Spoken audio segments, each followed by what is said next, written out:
আমরা যখন কোনো কাজ করে প্রশংসা পাই সেই কাজটা করার আগ্রহ কিন্তু হাজার গুণ বেড়ে যায়। তো আমি যে ভিডিওটা তোমাদের সঙ্গে শেয়ার করছি সেটা হচ্ছে ১ সপ্তাহ আগের ভিডিও। ১ সপ্তাহ ধরে কিন্তু তোমাদের সঙ্গে কোনো রকম ভিডিও শেয়ার করা হয়নি। তো আমি চলে গিয়েছিলাম মুনের বিয়েতে, আর দিনের বেলা গিয়ে কিন্তু কিছুক্ষণের জন্য দেখা করে চলে এসেছিলাম। আর রাতেই ননদিনীকে বলেছিলাম শাড়িটা একটু পরিয়ে দিতে। তো আবার আমাকে ভালোবেসে একটু আই মেকআপটাও করে দিয়ে গেল। তো বন্ধুরা ফাইনালি আমি রেডি। তো আমাকে এই লুকে কেমন লাগছে অবশ্যই কমেন্টে জানিয়ে দিও। তারপরে চলে গেলাম বিয়ে বাড়িতে। আর এই যে দেখো এখানে বোমা ফাটছে আর এদিকে বরযাত্রী গাড়ি চলে এসেছে। আর এক এক করে 3টে বরের গাড়ি যাওয়াতে আমরা কনফিউজড হয়ে গিয়েছিলাম যে আসলে বরের গাড়ি কোনটা।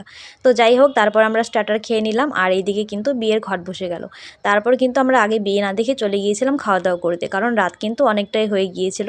তো তারপর চটপট খাওয়া দাওয়া করে কিন্তু চলে গিয়েছিলাম বিয়ে দেখতে। আর এই যে দেখো বর কনে দুজনেই কিন্তু খুবই খুশি। আর জানো তো এই বিয়েতে গিয়েই কিন্তু এই দিদিভাই আমাকে বলেছে আমার ভিডিওগুলো দেখতে নাকি খুবই ভালো লাগে। আচ্ছা বন্ধুরা, তোমাদেরও কি আমার ভিডিওগুলো ভালো লাগে? তাহলে কিন্তু অবশ্যই কমেন্টে জানিয়ে দিও। আর আজকের এই ভিডিওটি ভালো লেগে থাকলে লাইক কমেন্ট শেয়ার করে দিও। Bye bye.